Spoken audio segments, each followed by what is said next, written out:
झरना गुफा हावे बस्तर मां,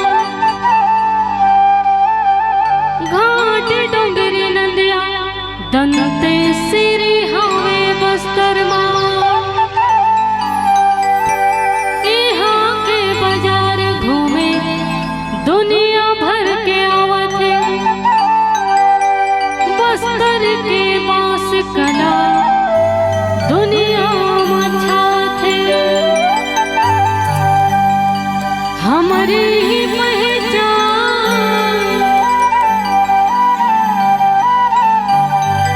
दुनिया वाले जानो हम तो आदिवासियां।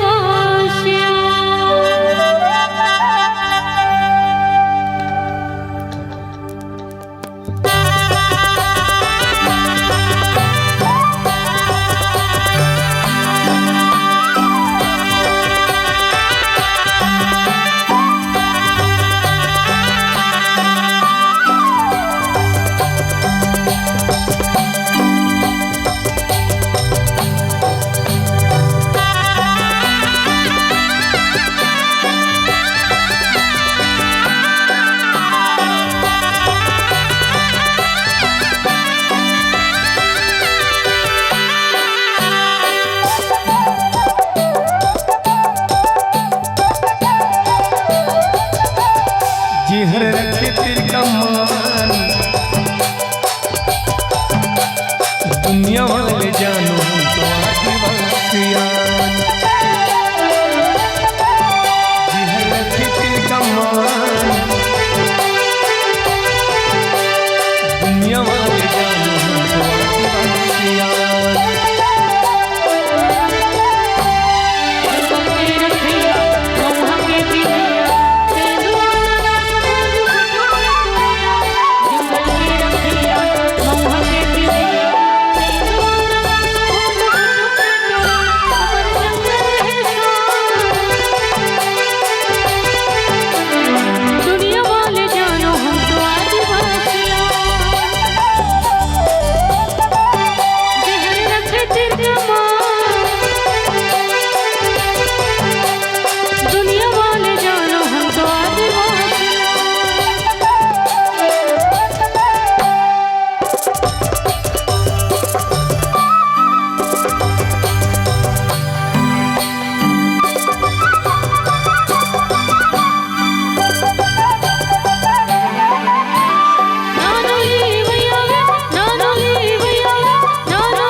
छत्तीसगढ़ हीरों के गाथन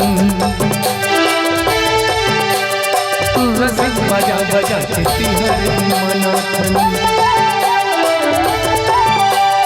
आंगने में बूढ़ा जो मन पुजारी सीधा साधा मन के बूटा सेवा मोहरी। अमर बस्तर महान